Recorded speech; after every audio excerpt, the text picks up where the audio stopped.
김태현의 정치쇼 금요일 코너 걷지 말고 뛰어라 총선 앞으로 정치쇼 러닝맨. 오늘 함께하는 두 분 소개해드립니다. 서울 도봉갑에 출마한 국민의힘 김재섭 후보, 경기 화성정에 출마한 더불어민주당 전용기 후보 나오셨습니다. 안녕하세요. 네, 안녕하세요. 네, 안녕하세요. 반갑습니다. 선거운동으로 바쁜 와중에서도 네, 스튜디오에 직접 찾아주신 두 분께 감사드리면서 정말 오랜만에 왔습니다. 덕담은 여기까지입니다. 더 못합니다. 더 하고 싶은 마음은 굴뚝 같으나 여기까지 하도록 하겠습니다. 아유, 지금 뭐 지역은 도봉갑 화성정이면은 다 언론에서 수도권이고 격전지로 분류해 놓은 곳이잖아요. 그 도봉갑이면은 상대는 더불어민주당 안규령 후보고, 네. 그다음 화성정이면은 상대는 현역 3파입니다. 그러네. 국민의힘의 유경준 의원님 그리고 개혁신당의 이원호 의원님 그다음에 저까지 해가지고 최초라고 그러던데요. 현역 3파전.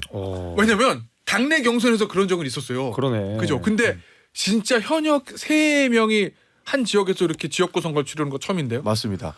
근데 진짜 만타전을 할 것 같잖아요. 예. 근데 다행히도 우리 예. 그 두 분께서 예. 굉장히 좀 이렇게 온화하신 분들이세요. 그래서 막 서로를 헐뜯거나 공격하는 선거 스타일은 아니시더라고요. 그래가지고 좀 조용하지만 예. 좀 치열하게 경쟁하고 있는 그런 지역입니다. 막 네거티브하고 막 상대 막 흠집작 이런 건 없으시다. 그런지는 않습니다. 다행이네. 저희는 전국 유일의 MZ 후보라고 그래요? 언론에서 하더라고요. 왜냐면 둘 다 30대이기 때문에 예. 전국에서 유일하다더라고요. 근데 예. 저희도 뭐 네거티브를 하거나 그렇진 않는데 이제 가만히 있어도 그 여러 가지 사고들이 상대편 후보가 이제 발생이 돼가지고 그냥 관망하고 있는 추세입니다. 자, 이 도봉갑의 더불어민주당 안기령 후보, 그다음에 화성정의 국민의힘 유경준 후보, 그리고 개혁신당 이원우 후보 인터뷰 요청 있으시면 저희가 언제든지 시간을 최우선적으로 저희도 바라고 있습니다. 최우선적으로 드린다는 저도 말씀을 바라고 있습니다. 드리면서 이 얘기 좀 해보죠. 전 후보님, 네. 이 이해찬 상임 공동선대위원장이 어제 그 유튜브 출연하셔가지고 일주일 정도는 지나야 전체적인 걸 알 수 있는데 승기는 잡은 게 아닌가 싶다. 이해찬 상임 공동선대위원장은 사실은 이 야권 내에서는 선거 기획 이런 거는 거의 그렇습니다. 원탑이신 선거통이죠. 선거통 원탑이잖아요. 네. 선거통 기획통. 그런데 이해찬 공동선대위원장 입에서 승기를 잡은 것 같다는 말이 나왔다. 근데 아직까지 좀 많이 조심스러워하시는 것 같습니다. 그래요? 왜냐하면 이해찬 대표께서는 지난 총선에도 그러니까 지난 대선 끝나고 나서 20년 집권론을 얘기하실 것처럼 이렇게 자신감 있게 말씀하시는 걸 좀 좋아하시거든요. 그런데 일주일 정도 지나봐야 알 수 있을 것 같은데라고 이렇게 이야기하신 거는 톤 다운이다. 그렇죠. 굉장히 지금 조심스러우신 거예요. 실제로 저희도 선거 어렵다고 보고 있거든요. 전체 판세가 좀 어렵다고 보고 있는데 정권 심판론이 조금 더 많이 이야기가 나오고 있는 것이라서 아직까지는 좀 통단하고 있다 이렇게 보고 있습니다. 선거 어렵다고 하고 저희 어렵다고 보고 있는데 요거 부자 몸조심입니까? 아닙니다. 저희 선거 좋다, 뭐 범야권 200석 이런 얘기 하시는데요. 그건 저 다 중상모략이라고 생각해요. 그래요? 네, 그거 심각합니다. 네. 그러니까 누군가 일부러 기획해서 막 여권을 단합시키고 이런 형태로 이용하려고 그런 식으로 이야기하는 거지. 저희는 정말로 151석만 가져가야 된다라고 심하게 전용기 생각하고 의원님이랑 있습니다. 방송을 되게 많이 했는데 가장 그 비관적인 얘기를 하면서 가장 좋은 표정으로 얘기하는 거 처음 봤습니다. 이렇게 이렇게 좋은 표정으로 아주 비관적인 얘기를 하시는 걸 처음 봤어요. 이해찬 대표께서도 이렇게 말씀하시는 거 보고 저도 깜짝 놀랐거든요. 그런 측면에서 굉장히 좀 조심하고 계신 것 같습니다. 아니 국민의힘 보기는 어때요? 엄살입니까? 부자 몸조심이에요? 완전 엄살이죠. 저거는 완전 엄살이고 뭐 이해찬 대표가 승기라는 표현까지 쓴 거면 실제로 지금 국민의힘이 굉장히 불리하다는 거는 뭐 누구나 다 아실 거라고 생각합니다. 당연히 뭐 저희가 비관할 필요도 없지만 절대로 낙관할 수 없는 상황인 건 맞고요. 그래서 저 민주당이야말로 지금 정말로 200석이 넘을 것 같으니까 우리가 200석 얘기를 해가지고 그때 180석밖에 안 됐었으니까 21대 국회 때 이번에는 그냥 한 150석 정도를 얘기해서 차라리 220석쯤 받아가자 이런 전략이라고 보입니다. 아까 말씀하신 대로 이해찬 대표가 선거통이라면서요. 선거통이니까 선거통답게 200석을 넘겨서 그 다음에 뭐 윤석열 탄핵, 그 다음에 뭐 거부권 방지 이런 거 하겠다는 저는 취지로 이해가 됐습니다. 그러니까 저는 이 승기라는 단어가 대통령이 물정을 너무 몰라서 국민들께서 더 분노하시는 부분에 대해서 이 승기를 잡았거든요. 누가 대파값이 논란될 줄 알았겠습니까? 이런 것들이 국민들이 다 하나하나 지켜보고 있기 때문에 일주일 정도 지나고 나면은 정말로 정권 실판론이 더 대두되지 않을까 하는 기대감에서 나온 얘기지 진짜로 승기를 잡았다 이렇게 보지는 않습니다. 국민의힘 쪽에서 나오는 얘기들을 보면은 어렵다. 지난 총선보다 더 어려울 수도 있어. 뭐 이런 얘기들 막 하잖아요. 네네. 그거는 진짜 그렇게 보는 겁니까? 아니면은 위기감을 증폭시켜서 샤위 보수, 뭐 예를 들면 보수층 결집, 중도 보수들의 유인 이런 거를 하려는 겁니까? 뭐 저희가 노려서 예를 들면 보수층의 결집을 위해서 이렇게 엄살을 떨 만큼 네. 그렇게 여유 있는 상황은 절대 아니라고 생각합니다. 그래요? 실제로 위험한 상황이고 네. 그 위험하다는 게 예를 들면 모든 지역에서 막 큰 차이로 저희가 다 질 것 같다 이런 게 아니라 결국에는 수도권 선거는 대부분 한 자릿수 이내의 그 포인트로 다 저희가 이기고 지고 하잖아요. 그 지난번 보면은 득표율 차이보다 의석수 차이가 많이 나긴 했어요. 그러니까요. 네, 지난 맞습니다. 총선. 저번에도 제가 알기로는 21대 국회 때 저희가 거의 원사이드로 졌지만은 네. 그 득표율 차이는 그 한 8%포인트 정도 차이밖에 안 난 네, 걸로 크지 제가 않았습니다. 기억하고 있었거든요. 네. 그러니까 지금 저희가 이렇게까지 불리한 상황이라는 거는 이 몇 퍼센트 포인트 차이 때문에 크게 지긴다 이긴다 이런 얘기를 하는 거지. 예를 들면 우리가 극복할 수 없다 이런 얘기는 아닙니다. 그러나 저희가 정말로 엄살 떨 만큼의 여유가 있는 상황은 아니다 이렇게 생각합니다. 그 민주당에도 공천 파동이 있었잖아요. 네. 그때 사실은 민주당 분위기 안 좋고 국민의힘 분위기 굉장히 좋았잖아요. 네. 그때 시점에서 전용기 후보 입장에서 그때 본인 공천 받고 나서 이제 본격적 선거 준비할 때 지금같이 판이 한번 바뀔 거라고 예상하셨어요? 판이 저희는 바뀌었다고 보지는 않습니다. 그러나 이제 너무 엄살 이런 아니, 바로 진짜 엄살이 힘든 진짜 상황이라고 생각을 그거 합니다. 지금 웃고 계신단 왜냐하면 말이에요. 그 대통령의 지지율이 안 떨어지잖아요. 네. 그러니까 견고한 대통령의 지지율이 받치고 있기 때문에 실제로 쉽지 않다고 보는 겁니다. 견고한 지지율이 대통령 지지율이 받치고 있다는 표현은 대통령이 30%대는 계속적으로 유지하고 계시지 않습니까? 실제로 정권 시판론이 강력하게 먹힐 때 보면 네. 대통령 지지율이 한 달일 때일수록 더 많이 먹혔지 않습니까? 네. 1-20% 정도 대통령 지지율이 나온다고 하더라도 네. 보통 4-50%의 득표율을 얻어가는 게 여당이었습니다. 네. 저는 그것을 인정하고 가야 된다고 생각을 하거든요. 그래서 대통령 지지율이 30%대나 받치고 있는데 네. 여기에서 우리가 승기를 잡았다 이런 표현은 좀 바람직하지 않다고 보는 겁니다. 왠지 약간 논리적인 약간 안 맞는 것 같기도 하고 네. 대통령이 지지율이 30%대를 받치고 있기 때문에 여권이 해볼 만하고 야당 위험하다 뭐 이런 그래서 언제든지 뒤집힐 수 있다라는 거죠. 그래서 그러니까 그래요? 이게 논리적으로도 맞지 않지만 제가 말씀드린 대로 얼굴의 표정과 말하는 내용이 일치하지 않아요. 너무 기쁜 마음으로 저희 큰일 났습니다 이렇게 말하고 있기 그러니까 때문에 라디오에서 그렇게 얘기하면 진짜인 줄 아니까 저희가 조심해야 됩니다. 네. 알겠습니다. 자 김재섭 후보는 웃고 있지만 왠지 내가 웃는 게 아니야 뭐 이런 느낌을 좀 받아요 지금 제가. 그렇죠. 아까 전에 저도 김경진 후보의 인터뷰를 제가 쭉 들었는데 한숨을 한 30번 정도 쉬시더라고요. 예. 당연히 좀 그 수도권에서 뛰시는 분들은 좀 힘에 부치는 게 있죠. 왜냐하면 계속 여권의 악재들이 많이 터져 있고 그것이 매듭지어지지 않는 상황이다 보니까 제가 어저께 도봉에도 한동훈 위원장이 왔다 가셨는데 예.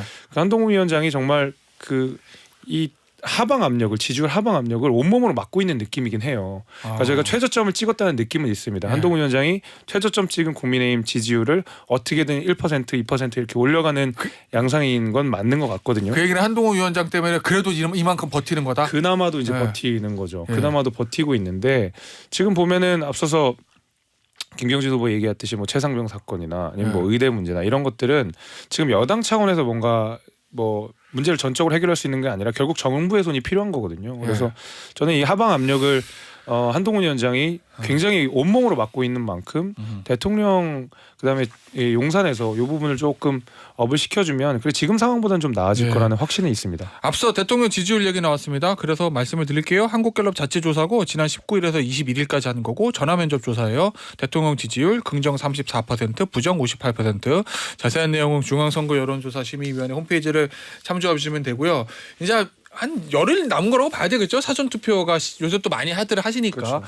전용기호 후보 보셨을 때 민주당 측에서 발생할 수 있는 변수는 뭐 있다고 보십니까? 투표가 안 나오는 게 가장 저희는 어려운 상황이 연출되는 거죠. 투표율. 그러니까 네. 조금 전에 중상모략이라고 말씀드렸는데 민주당이 이긴다라는 식으로 계속 언론 보도가 나오고 있어요. 저는 되게 위험하다고 보는데 이렇게 되면은 결국 보수층들은 뭉칠 것이고 진보 진영들은 뭐 이길 수도 있다라는 아니라는 생각에 착각에 빠지게 되는 거죠. 그러다 찍어도 이길 건데 뭐 이런 거. 그렇죠. 그러다 보니 투표층에 안 나올 수 있는 그런 상황이 연출될 수 있다는 겁니다. 그렇기 때문에 저희는 적극적으로 투표 독려 운동을 펼쳐야 된다 이렇게 보고 있습니다. 그래서 네. 투표율이 높아져야 승기를 확실히 잡을 수 있다 이런 그렇습니다. 거 같고 국민의힘 쪽에서는 뭐 있어요 변수 앞으로? 근데 그 일단 물론 당연히 아까 말씀드린 이제 의대 파업 문제라든지 그 문제. 그런 문제들이 매듭이 지어지면 예. 또 극적인 지지율 반등이 있을 수 있다고 생각합니다. 뭐 시간이 많지는 않지만은 왜냐하면 국민들이 여전히 이 정부의 대처에 대해서 비판적으로 보고 있는 것은 사실이지만 의사 이대로는 두면 안 된다. 의대 정원 늘려야 된다는 데에서는 여야 막론하고 그리고 모든 지지층이 막론하고 대부분 동의를 하고 계시는 거거든요. 야당도 의대 증원 자체에 대해서는 동의하는 그렇습니다. 거죠. 원래 민주당도 지속적으로 하자고 했던 거고 문재인 정부에서 사실 실패한 내용이긴 합니다. 그래서 윤석열 정부에서 처음 의사 정원 확대 얘기했을 때 저희는 동의한다라고 오히려 지지 성명도 낼 정도였습니다. 그게 이제 남아있는 큰 변수고 보수 지지층들이 결집하고 있는 움직임은 확실히 보이긴 해요. 이게 처음에는 약간 한탄 같은 것들, 왜 다 된 선거에 이렇게 지금 또 막판에 지지율이 빠지냐 이런 한탄 같은 것들이 있다가 그 다음엔 좀 불안감 같은 것들을 많이 가지시다가 요새는 야 이대로 가면 진짜 큰일 난다. 진짜 이거 200석 될 것 같다. 이런 얘기를 하니까 야 이거 이번 선거 무조건 해야 돼. 이 뭉치는 과정들이 지금 있긴 합니다. 그 분위기가 밑바닥에서는 올라오기 시작하긴 했어요. 자 그런데 그 의대 정원 문제 해결 같은 경우에는 사실 용산에서 뭔가 당의 한동훈 위원장이나 뭐 이렇게 당 쪽에 좀 공간을 열어줘야 되는 거잖아요. 네. 근데 어떨 거로 보세요? 그러니까 지금 아직까지 오늘 지금 현재까지는 뭐 그렇게 2,000명에서 저 정원 변동할 수 있다 이렇게 룸을 열어주는 것 같지는 않은데 한 열흘 동안 변화가 좀 있을 거라고 보시면. 저는 처음에는 국값 배드값 전략인 줄 알았어요. 그러니까 그 의대 정원 문제에 관해서 대통령실에서 조금 세게 드라이브를 걸고 2,000명 절대 양보 못해 이렇게 하고 다만 한동훈 위원장이 조금 다른 부분에 있어서 풀어낼 여지가 있다 그러면 그건 여당한테 맡기는 것이 좋겠다라는 전략처럼 보였고 저는 그게 야당에서 제기했던 갈등을 극적으로 올린 다음에 한동훈 위원장이 해결하게 하는 시나리오 맞습니다. 아니야? 그거 이제 그 얘기인 거죠. 맞습니다. 그래서 한동훈 장관이 실제로 쇼를 하려고 했는데 저희가 계속 견제구를 날려가지고 그 부분도 실패한 걸로 좀 보고 아니 있습니다. 저는 근데 쇼나 시나리오를 보지 않는 것이 이거는 역할 분담이라는 거거든요. 그걸 아무리 민주당에서 시나리오니 쇼니 하더라도 그럼 아무것도 하지 말고 그냥 이대로 가라는 거는 아니잖아요. 오히려 의대 문제에 관련돼서도 민주당에서야말로 이거 찬성하는 입장인데 계속 뭔가를 풀어보려는 시도를 가지고 뭐 시나리오다 쇼다라고 하는 거는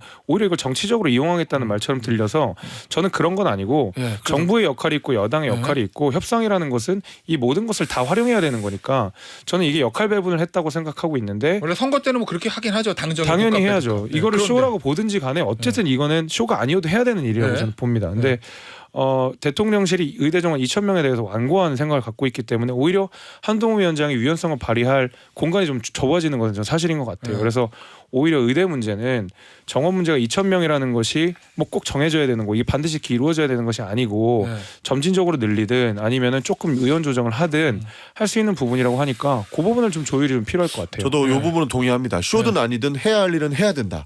요것에 대해서는 저는 적극적으로 동의하는 바입니다. 그런데 정부에서 너무 밀어붙이는 부분이 있거든요. 그러니까 2,000명 절대 하나도 양보할 수 없다라고 못 박아놓고 시작하니까 사실 룸이 없기 때문에 이 문제가 해결될 기미가 안 보이는 건 아닙니까? 사실 누가 피해 보느냐? 지금 병원에서 난립니다. 수술 받는 거 다 밀렸죠. 실제로 많은 사람들이 피해를 보고 있고 내 가족들이 죽어나가기 시작하면 더 이상 누가 어떻게 감정적으로 조정을 할 수 있겠습니까?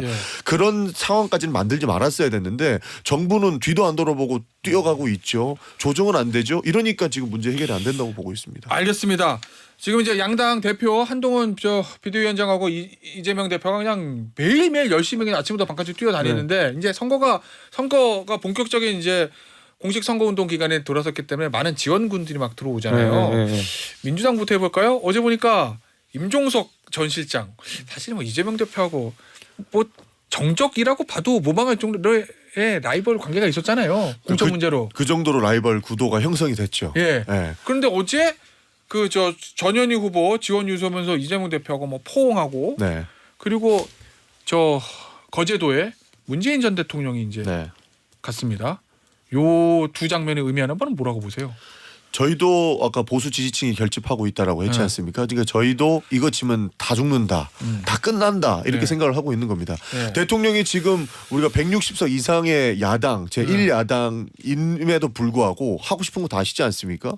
뒤도 안 돌아보고 뛰쳐나가는 것들이 한두 개가 아니었던 걸로 보고 있습니다. 근데 총선에서 151석을 석권하지 못하면 정말로 대한민국 위기에 빠질 수 있다 이렇게 판단하고 있는 거거든요. 그래서 아무리 화가 나지만 임종석 실장도 참아야 된다라는 것들이 더 많이 떠오를 겁니다. 그리고 주변에서도 임 실장님한테 실장님 좀 참으셔야 됩니다. 지금 이번 총선 지면 다음도 없고 다다음도 없어질 수 있습니다. 그렇기 때문에 우리도 결집을 해야 됩니다. 라는 조언을 지속적으로 한 걸로 알고 있습니다. 그래서 이렇게 극적으로 보일 수 있지만 오랜 기간 동안 이 쌓여온 조언들이 역할을 하는 것 같다. 저는 뭐 극적인 그 뭔가 포옹 이런 건 아니라고 보고요.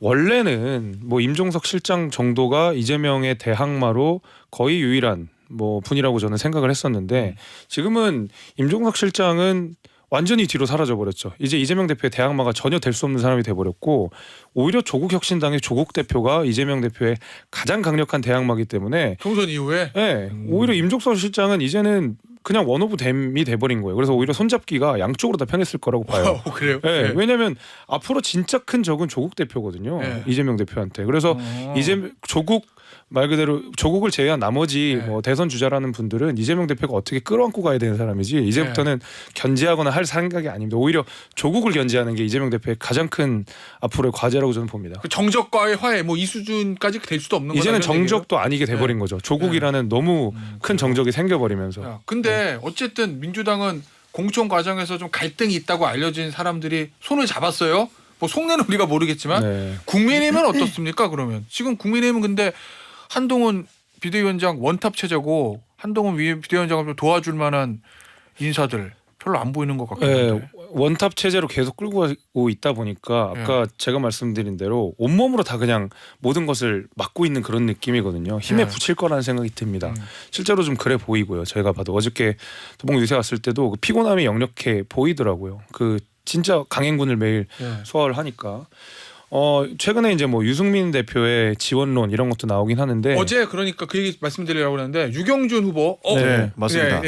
같은 지역에서 뛰고 계시는 유경준 후보 지원 유세, 그다음에 서울 성북에서 이종철 후보 지원 유세. 그러나 본인과 이제 가까운 의원들 후보들의 지원 유세한 거거든요. 그렇죠.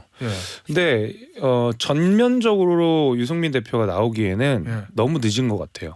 늦어요? 왜냐하면 유승민 대표가 보수 를 강하게 지지하시는 분들 사이에서는 반감이 여전히 큰 게 사실이고 선거를 한 열흘 정도 앞두고 나서 유승민 대표 때문에 보수 지층이 다시 와해돼 버리면은 이제 스멀스멀 올라오고 있는 어떤 보수 결집이 와해될 수가 있다라는 위기의식들이 있는 것 같아요. 차라리 봉합할 수 있는 시간이 충분히 있어서 뭐 예를 들면 한 달 전에 내지는 공천 과정에서 유승민 대표가 역할론 했다 그러면 보수 지지자들 역시도 그 어떤 마음의 준비라든지 중간 과정들을 지켜보면서 완급 조절을 했을 텐데 이제 와서 갑자기 누군가 새로운 간판이 들어와서 새로운 스피커가 와서 한동훈과 이런 스피커를 나눈다는 거는 사실 남은 시간 동안 유효한 전력은 아닐 가능성이 높다고 봅니다. 제가 갑자기 얘기를 듣다 보니까 불현듯 드는 생각이 민주당 솔직히 말씀해 보세요. 지지층 거의 다 결집됐죠. 아직까지 아직도 안 됐어요? 사실 저희도 뭐 여러 가지 신당이 나오고 조국 신당도 나오고 하면서 사실 여기서도 큰 문제가 있죠. 그러나 사실 결집을 좀 더 시켜야 될 부분이 있습니다. 그래서 이해찬 대표도 강력하게 말씀 못하는 거예요. 일주일 정도 지나봐야 되겠지만 이 말의 의미는 굉장히 함축적이다고 보는 겁니다. 아니 제가 이 질문을 왜 드리냐면 사실은 이제 한 열흘 정도 남은 상황에서는 핵심 지지층들 집토끼 다 잡아놓고 산토끼 잡으러 막 중원으로 가잖아요. 근데 지금 유승민 대표가 만약에 등판하면 지지층이 와해될 수도 있다. 그 얘기는 아직까지도 보수 지지층에 대한 집토끼 완전한 결집도 아직 안 됐다 이런 상황인 거예요? 결집보다는 약간 사기 저하가 좀 있었던 것 같아요. 사기 저하? 여론조사 같은 것들이 보면 저도 이제 저한테 제일 많이 언성을 높이시는 분들은 민주당 지지자분들이 아니에요. 오히려 보수 지지자들이 저한테 많이 이야기를 하시는 게 요새 뉴스 보기가 싫다. 여론조사도 안 한다. 뭐 신문 기사 안 본다. 막 이런 얘기 굉장히 많이 하시거든요. 그러니까 지금 이런 상황들이 그러니까 민주당이 너무 막 200석 얘기하고 있는 상황이 보기 싫은 거예요. 근데 그렇다고 그분들이 선거에 안 나가시는 건 아니거든요. 제가 말씀드린 대로 올라오기 시작해요. 이제 우리 나가야 된다. 이런 거 나오는 그런 상황이기 때문에 결집이 안 됐다라기보다는 조금 결집은 어느 정도 됐고 그러나 북돋아줄 게 필요하다. 북돋아주는 것이 좀 필요한 그런 상황이다라는 생각입니다. 제가 계속 일주일론 맹신하고 있는 것 같아서 참으로 송구스러운데 지금 사실 저희도 포기 수준이거든요. 윤석열 대통령이 저렇게 폭정을 저지르고 있는데 민주당 뭐 하고 있냐 이런 분노에서 지금은 포기하고 있는 분들이 있으신데 이분들을 일주일 정도 안에 결집을 시켜서 투표장으로 끌고 나오는 것이 저에게 남은 과제입니다. 예. 그것이 선행되어야만 중도층도 끌어안을 수 있다고 보는 거였습니다. 알겠습니다. 아, 왠지 너무 몸조심하시는 것 같아요. 맞아요. 좀 그렇지 않습니다. 몸조심. 예. 피부로 느끼고 있지 않습니까? 알겠습니다. 아, 그리고 앞서 제가 잘못 말씀드린 게 있는데 유승민 전 의원 이종철 후보 유세는 오늘 한다고 합니다. 네. 어제 이제 유경준 후보만 했고 오늘 하고 30일에는 종로의 최재형 후보 지원 유세도 한다고 이렇게 얘기를 소식을 전해왔어요. 오늘 아침 조간신문 보니까 민주당 후보 이제 부동산 문제들이 좀 많이 좀 보도가 되더라고요. 공영훈 후보하고 이웃 지역이잖아요. 화성을. 그렇습니다. 공영훈 후보 그다음에 안산 갑의 네. 양문석 후보. 뭐 사실관계는 저희가 아침에 다 말씀을 드렸으니까 어떻게 보고 있습니까? 당에서 특히 이제 공영훈 후보 같은 경우는 인접 지역이라서 네. 예, 그 전용기 후보한테 미치는 여파도 좀 전혀 없다고 볼 수는 없을 것 같아요. 선거 판세에 대한 영향은 엄청 크다라고 보기는 좀 어려울 것 같습니다. 왜냐하면 너무 선거 중에 일어난 일이기 때문에 사실 국민들께서도 대한민국 정치사에 일어난 일들을 다 보지 않았습니까? 그러다 보니 이것은 선거를 위한 어느 정도 기획이다 이렇게 보시는 분들도 있을 것 같아요. 물론 그 공영훈 후보가 해당 내용에 대해서 인지를 하자마자 사과도 하셨거든요. 그래서 이것은 뭐 뻔뻔한 모습도 보이는 것도 아니고 그리고 본인이 충분히 뉘우치고 있는 모습도 보이고 그리고 선거 기간임에도 또 감안도 되고 해서 전반적인 선거에 대한 영향은 크지는 않을 것 같다. 요 정도로 평가할 수 있을 것 같고요. 다만 이 문제가 실제로 법적인 문제가 있다라고 한다면 해당 문제에 대해서는 당이나 아마 다른 기관에서도 충분히 검증하지 않을까 이렇게 보고 있습니다. 알겠습니다. 저는 그거는 영향이 꽤 있을 것 같은데요. 아, 그래요? 왜냐하면 지난 선거들을 생각해 보시면 4.7 재보궐선거도 그렇고요. 지지난해 이뤄졌던 대선도 사실은 결정적인 민주당의 패인이라고 하면 부동산 문제였었어요. 근데 지금 이 말 그대로 서민들의 박탈감을 조장하는 그러니까 서민들의 어떤 영린을 건드리는 문제들이 바로 이런 뭔가 위법성이 좀 보이는 그다음에 어떤 윤리적이지 않은 이런 부동산 증여 문제 뭐 상속 문제 이런 것들이거든요. 근데 이런 문제들이 지금 민주당의 두 후보나 연루가 되어 있기 때문에 아마도 이 민주당의 강한 지지층 분들 사이에서도 이거는 부동산 문제는 이런 건 좀 아니지. 이거는 너무 비윤리적이지. 이거는 진보 정당이라고 할 수 없지라고 하시는 분들이 있을 거고 저는 뭐 선거 판세를 180도 바꾸진 못하더라도 상당한 물줄기를 바꿀 수 있는 사건이라고 생각합니다.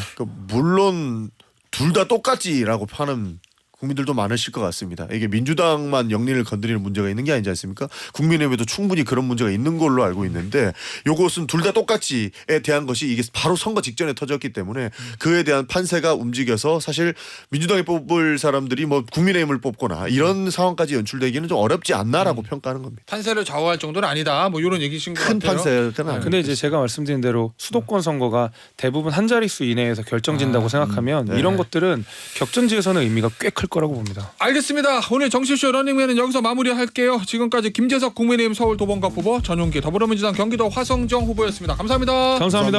네.